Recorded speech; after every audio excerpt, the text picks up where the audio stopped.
Hey guys, it's your girl Kim, and welcome to Carols and Cocoa at Home, your virtual Christmas experience. We're so glad that you invited us into your homes, and we want you guys to grab your hot chocolate, grab your cocoa, grab your family and friends, and cozy up and enjoy these next few songs with us. It's beginning to look a lot like Christmas everywhere you go. Take a look at the 5 and 10. It's glistening once again with candy canes and silver lanes of glow. It's beginning to look a lot like Christmas.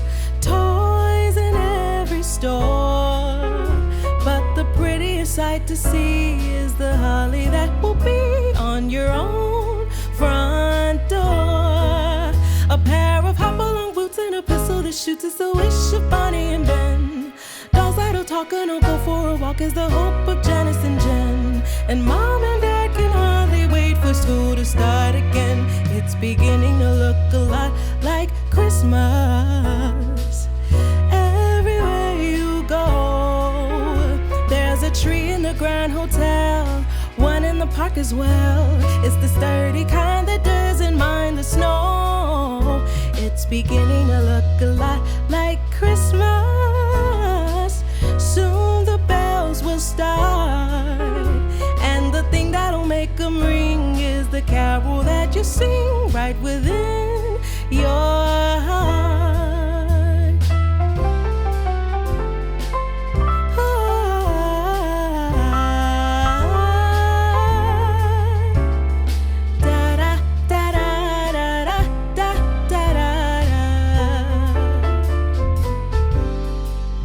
It's beginning to look a lot like Christmas.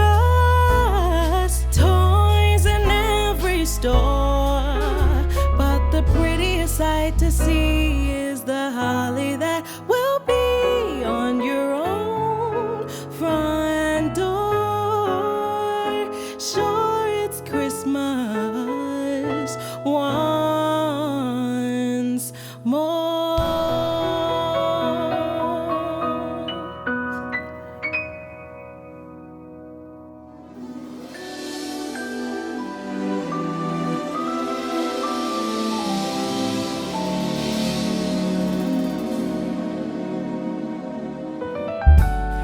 I'll be home for Christmas. You can count on me.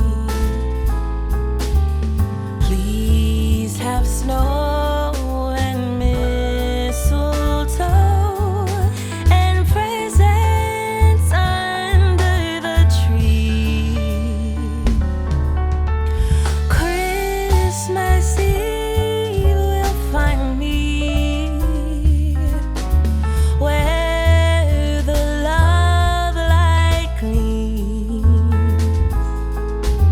I'll be home for Christmas,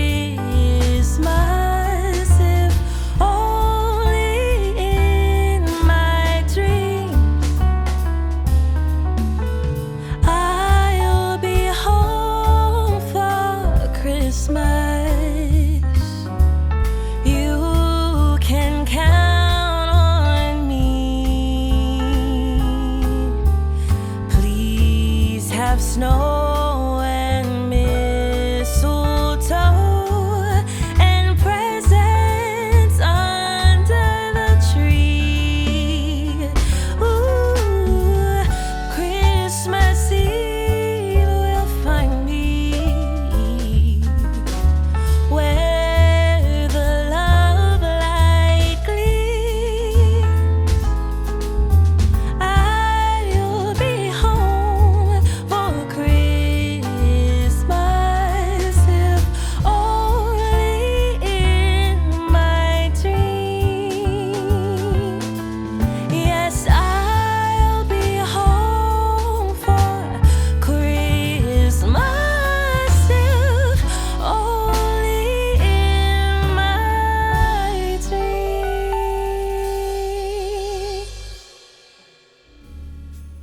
Hey guys, I hope you guys enjoyed that number from Chelsea. And I know that this year has probably brought a lot of heartache for some and new beginnings for others with masks and hand sanitizers, 6 feet.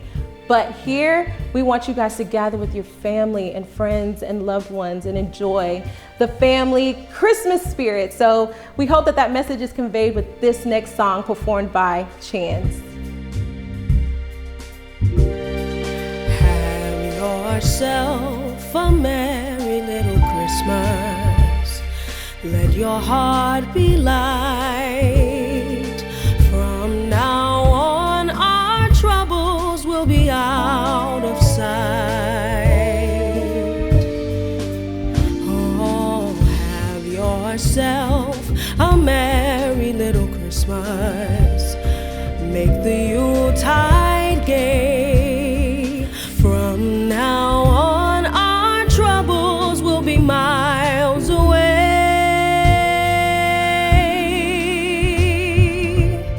Here we are as in olden days, happy golden days of yore.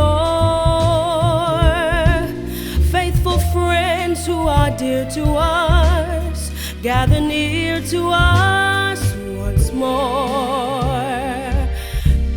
Through the years, we all will be together if the fates allow.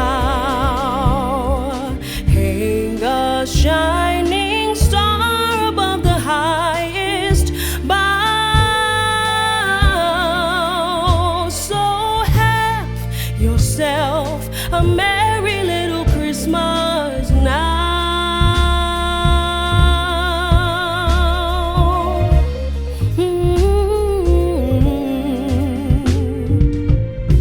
Here we are as in olden days, happy golden days of yore.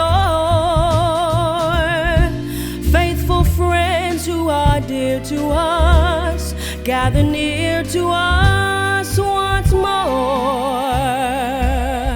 Through the years, we all will be together if the fates allow.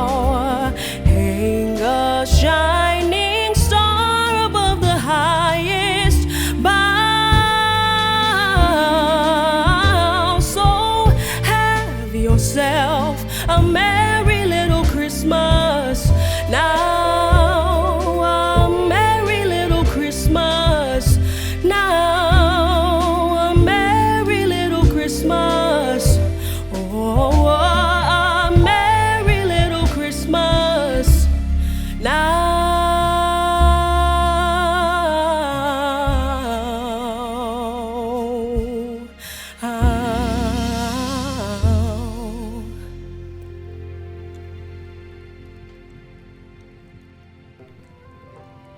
Hey everyone, Merry Christmas to you from our home to yours. Wonderful time of the year, I'd like to say it is, and one of the great things about Christmas is that we get to sing Christmas carols and we get to exchange gifts, we get to talk about some of the things that happened at the very birth of Jesus. And one of the more common stories and one of my most famous narratives about the birth of Jesus is an account found in Matthew chapter 2. In Matthew chapter 2, we see wise men who come to Jerusalem to find the king of Judea by the name of King Herod. And one of the things that they came to do was to ask the present king, where is the king?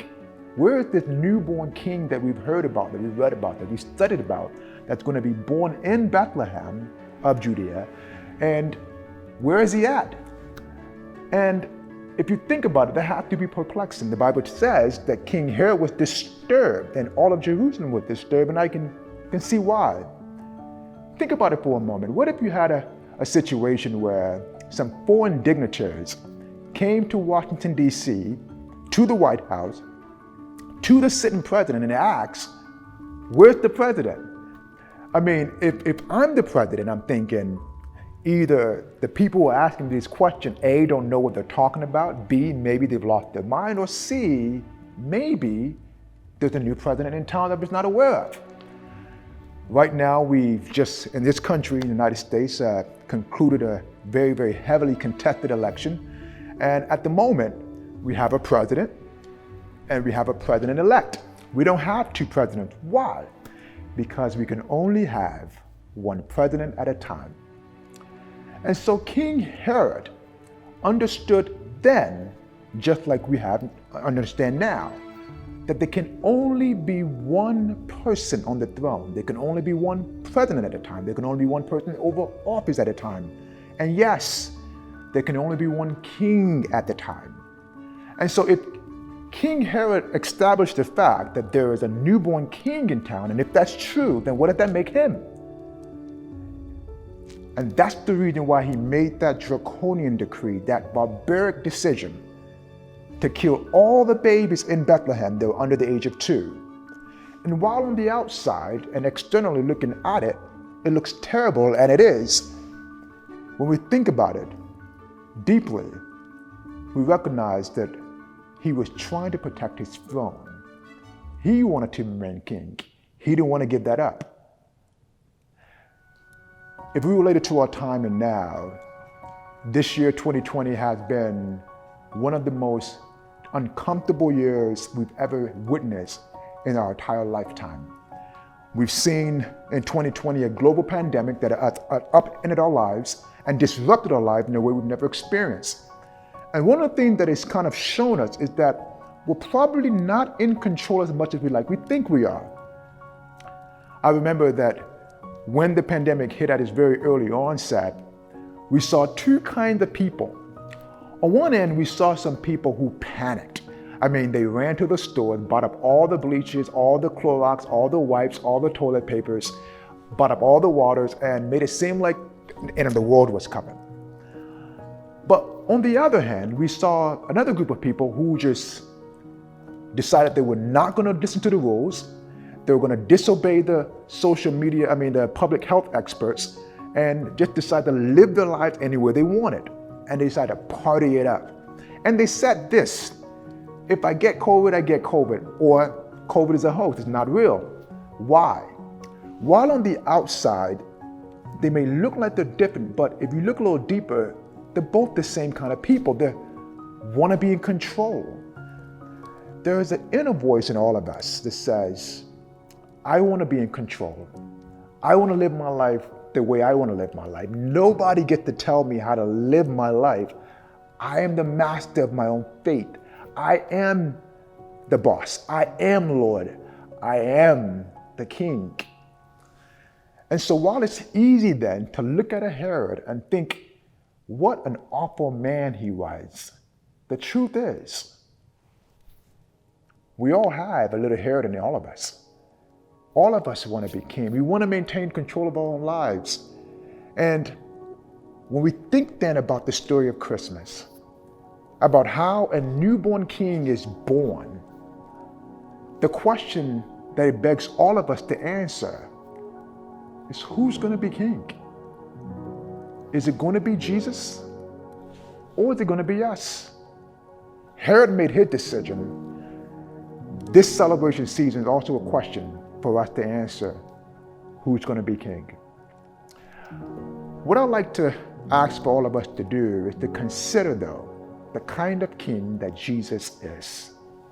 While we see in human kings, they plunder the wealth of their citizenry, in Jesus we see a king who gave up all his wealth, gave up all his glory, gave up all of his possessions to come down to earth, to relate with us as human beings, become poor so that we in him can become rich. While human kings take advantage of the poor, we see in Jesus a king who lifts up the poor. While in human kings we see them take advantage, or rather murder, kill, obliterate their enemies, in Jesus we see a king who takes care of his enemies, dies for his enemies, forgives his enemies, us. Human kings ascend to thrones. In Jesus we see a king who ascended to a cross. That's the kind of king Jesus is. A king who left all of his glory so that he could come die, be buried, and resurrect, so that we can be reconciled to the Father and be ushered into his own kingdom. I submit to you all that he is a king that we can trust. And I'd like for us to consider that this season and invite you all to place your faith and trust in this king. This next song that we're about to sing is a song, the cover of Maverick City, You Can Have My Heart. And it's going to be led by our dear sisters and friends, Kimberly and Lillian. And it's a prayer, it's a response to that question we just asked. It says, you can have my heart.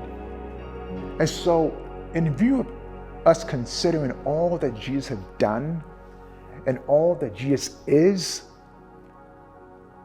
would you make that same declaration today? That you can have my heart. That all that I am, all that I have, I'm giving it to you, the one that I love, because you first loved me. Oh yes, King Jesus, you can have our hearts.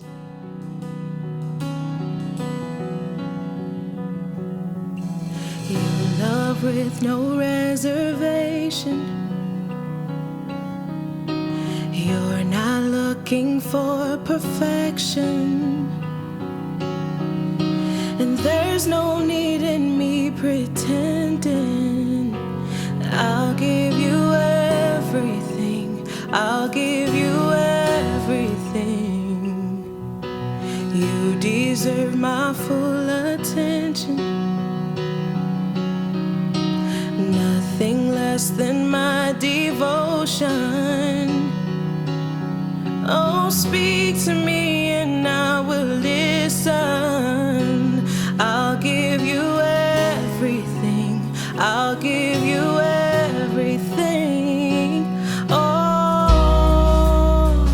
oh, oh. You can have my heart.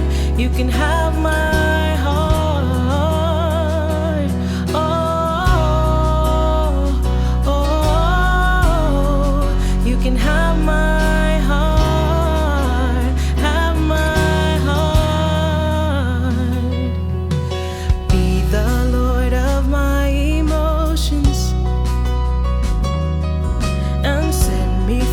From selfish motives.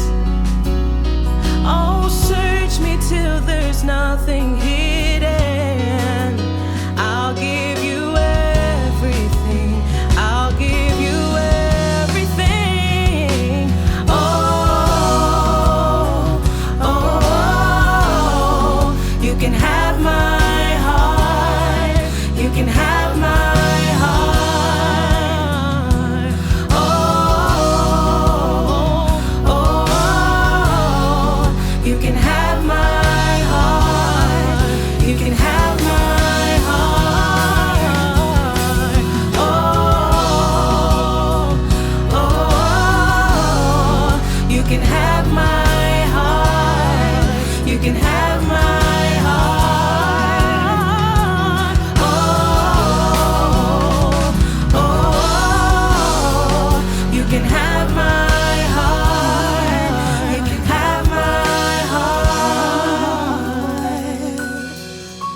If you want my heart, you've got it, you've got it, you've got it. If you want my heart, you've got it, you've got it, you've got it. If you want my heart, you've got it, you've got it, you've got it. If you want my heart, you've got it, you've got it, you've got it.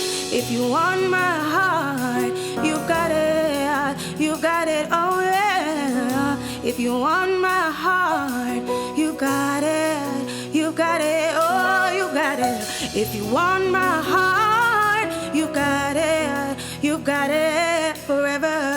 If you want my heart, you got it, you got it.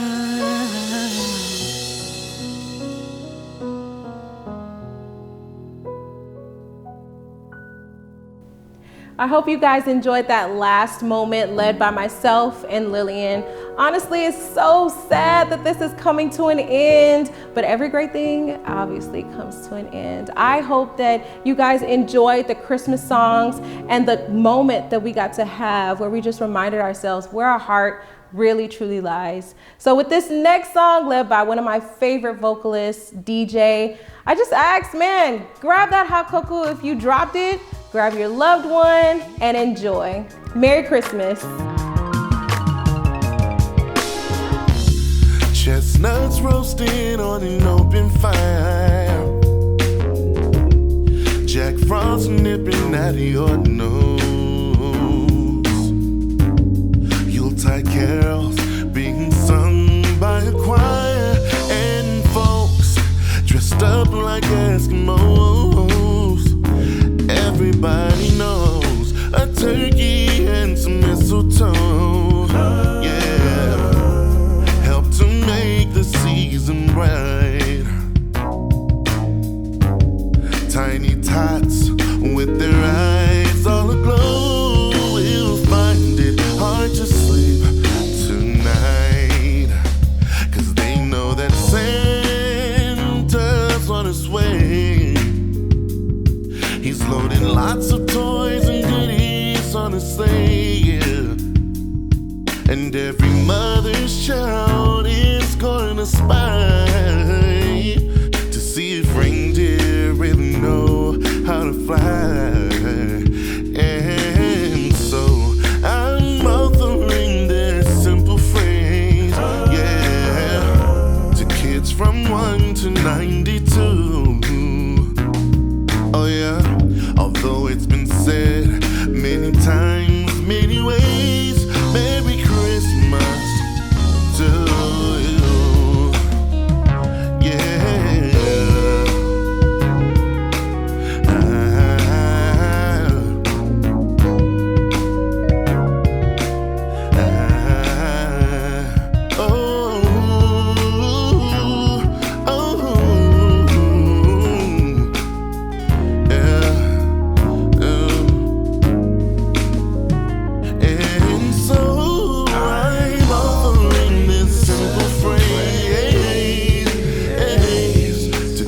From 1 to 92,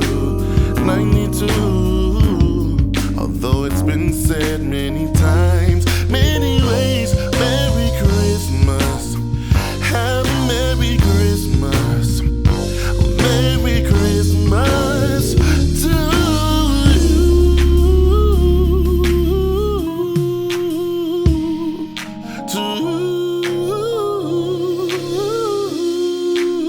you, to you. Yeah, yeah, to you, yeah. Oh, Merry Christmas to all of you. Oh, Merry Christmas to all of you, yeah. Merry Yeah. Christmas Yeah. to all of Yeah. Merry Christmas.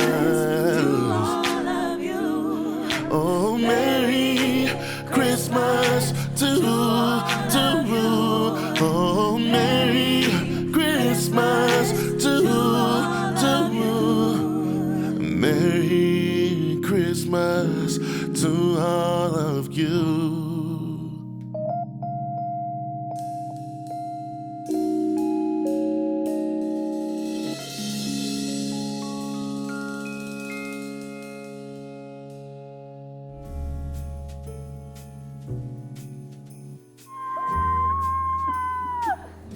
Julia, what? You had one job. I didn't know it. I had to like.